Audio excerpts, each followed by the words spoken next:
nila na kapag nakipag-eye contact ka sa isang taong may sore eyes ay mahahawaan ka? Ma'am, may tanong lang po. Naniniwala po ba kayo sa mga sinasabi nila kapag nakipag-eye contact ka sa isang taong may sore eyes ay mahahawaan ka? Hindi naman totoo yun. Uwi naman. Kasi ano lang naman yun, magkaka-sore eyes ka lang naman kapag may physical contact kayo or nahawakan niyo yung mata niya tapos nagkahawakan kayo or nagamit mo yung eyeglasses niya or kung anong physical na yung personal na gamit niya, doon ka lang naman mahahawa. Hindi naman sa pagtitig kasi wala naman yung dapat direct contact. Tama nga kaya? Interview din kaya natin ang iba kung ano opinion nila. Go! Ma'am, tanong lang po. Naniniwala po ba kayo sa mga sinasabi nila na kapag nakipag-eye contact ka sa isang taong may sore eyes ay mahahawaan kayo? Oo.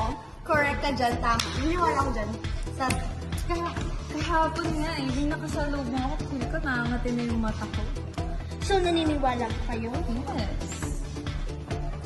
Naniniwala sila, habang ang kanina naman hindi daw. Ano kaya ang tama?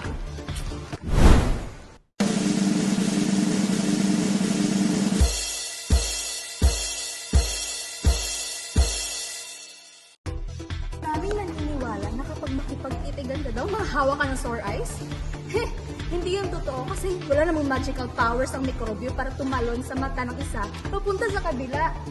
So, mahahawa ka lang naman kapag nakagamit ka ng personal na gamit ng may sore eyes. Kapag yung makeup niya, kung ano may mga tuwalya niya, pag nagamit mo yun tapos may sore eyes pala yun, hindi mo alam, dun ka mahahawa! Hindi yung titigan mo lang siya, mahahawa ka na. Hey, that's a myth. Hindi yan totoo dahil ang facts is hindi ka mahahawa kapag magpagtitigan dahil mahahawa ka lang kapag close contact.